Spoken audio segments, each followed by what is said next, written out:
정부와 여당이 아동 성범죄자 조두순과 같이 형기를 마친 흉악범을 최장 10년간 보호시설에 다시 격리하는 방안을 추진하고 있습니다. 보도에 한연희 기자입니다.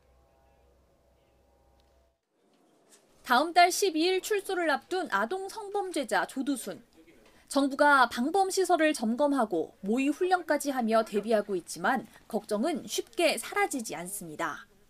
전해 가려고 준비하고 있어요. 나온 뒤에 간다는 거는 의미가 없잖아요.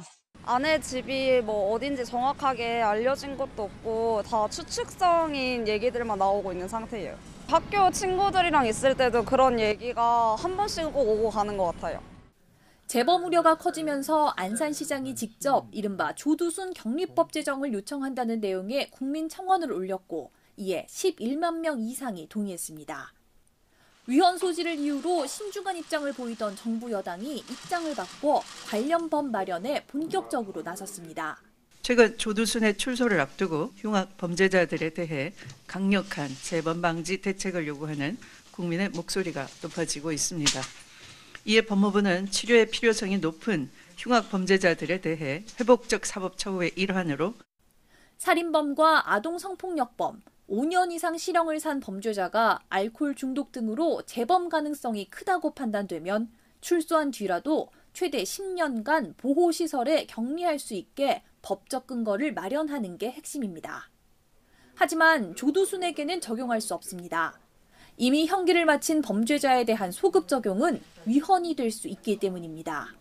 소급 적용을 할 수 없기 때문에 문제가 되는 이런 사람들에 대한 일종의 관리의 제도 개선, 또 지금 법사위에 법안들이 몇 개가 올라와 있는 게 있어서요. 그런 것들도 함께 적극적으로 좀 논의를 하는 것으로 했습니다. 과거에도 재범 위험이 있는 강력범죄자는 형을 마친 뒤 보호감호를 받게 한 사회보호법이 있었습니다. 하지만 이중처벌과 인권침해 논란으로 지난 2005년 폐지됐습니다. 또 19대와 20대에 발의된 비슷한 법안도 같은 이유로 국회 문턱을 넘지 못했던 만큼 이번에도 비슷한 논란이 반복될 수도 있습니다.